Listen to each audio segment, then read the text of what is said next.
தமிழகத்தினுடைய சகோதரர்களே, அவசியமான இந்த வீடியோ உடனடியாக அனைத்து தளங்களிலும் பகிருங்க. முக்கியமாக தமிழக முதல்வர் விஜய் அவர்களுடைய கண்ணில் படும் வரை இதை பகிருங்க.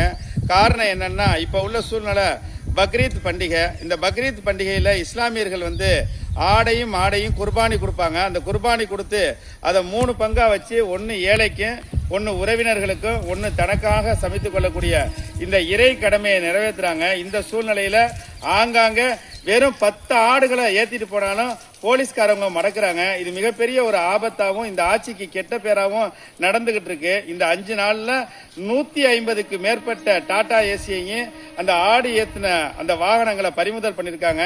தயவு செய்து புதிய ஆட்சி ஏற்றிருக்கக்கூடிய விஜய் சார் அவர்களுடைய கவனத்திற்கும் அவருடைய அமைச்சரவருடைய கவனத்திற்கும் இதை உடனடியாக எல்லோரும் ஷேர் செய்யுங்க. காரணம் என்னன்னா, நம்மளுடைய இந்திய அரசியல் சட்டம் வழங்கியிருக்கக்கூடிய வணக்க வழிபாடுகளில் அந்த உயிர் பிராணிகளை பலியிடக்கூடிய உரிமையும் நமக்கு தந்திருக்கிறது.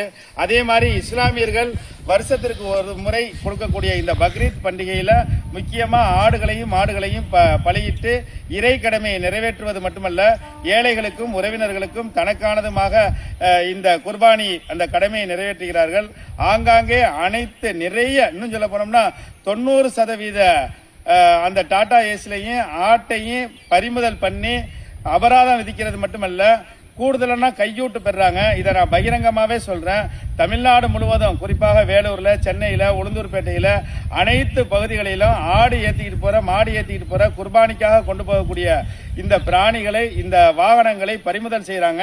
இதுக்கு உடனடியாக முதல்வர் அவர்கள் தடை போடணும். பக்ரீத் முடிகிற வரையும் எந்த ஆடுகளையும் எந்த மாடுகளையும் ஏற்றி கொண்டு போகக்கூடிய வாகனங்களை தடுக்கக்கூடாதுன்னு உடனடியாக காவல்துறைக்கு உத்தரவிடணும். முக்கியமாக அங்கங்கே இந்த பண்டிகையை எதிர்பார்த்து வளர்த்து கொண்டிருக்கக்கூடிய அந்த விவசாய பெருமக்கள் பொருளாதார சூழலில் சிக்கி தவிக்கிறாங்க. இந்த நேரங்களில் அவங்க ஆடு மாடுகளை விற்றாதான் அவங்களுடைய வாழ்வாதாரம் வளப்படும். இந்த நேரத்தில் இந்த ஆடு மாடுகளை வாங்கி குர்பானி கொடுத்தாதான் இஸ்லாமியர்களுடைய அந்த கடமை நிறைவேறும். தயவு கூர்ந்து முதலமைச்சர் அவர்களுக்கு என்னுடைய முதல் கோரிக்கையாக இதை வைக்கிறேன். உடனடியாக நடவடிக்கை எடுத்து தமிழ்நாடு முழுவதும் ஆடு மாடு ஏற்றி கொண்டு போகக்கூடிய வாகனங்களை எந்த போலீஸ்காரரும் நிறுத்தக்கூடாதுங்கிற உத்தரவை உடனடியாக போடும்படி கேட்டுக்கொள்கிறேன். அன்புடன் முகமது இஸ்மாயில், ஹாஜியார் ஆட்டுப்பண்ணை, ஊரப்பாக்கம். நன்றி.